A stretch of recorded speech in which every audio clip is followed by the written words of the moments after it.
I don't remember what year it was, but Spencer and Brock were probably 14 and 11 years old, somewhere in that range.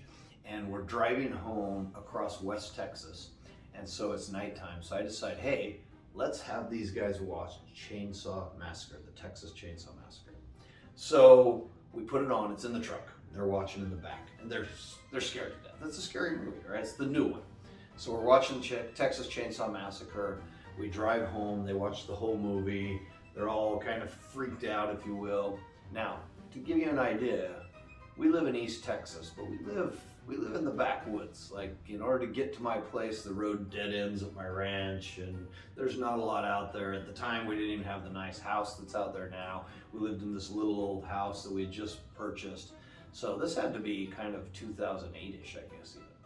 So we get home. The boys are, they're being tough because, they're tough guys. And they're going to go to bed. And I said, all right, just beware, watch that movie. You know what happens in Texas. And they're like, we're not scared. We're not scared. So they go to bed. And I wait till they're good in REM sleep, maybe 30, 45 minutes. And then I go out to the shed and I get the chainsaw. And I bring the chainsaw in the house, and I walk in the room, and I wait till I was right by the bed, and had a little mask on, and I start up the chainsaw,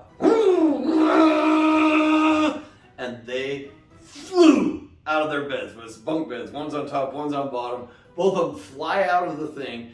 Spencer goes running out the door. Brock, weirdly, opens the window and jumps out the window into the backyard and runs out into the yard. And I start laughing. I shut off the chainsaw. I bring him back in. We laugh really hard.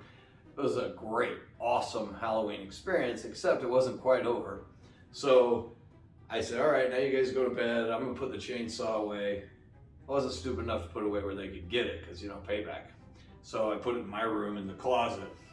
Waited a few hours, and then I went and checked on them. They're not in their bunk beds anymore. They're in one bed, and they're huddled together, like with this little fort thing around them so that the boogeyman, if you will, can't get it. So that's our Halloween story.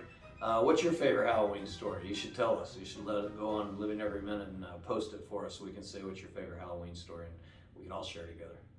Living Every Minute, Doc Tim.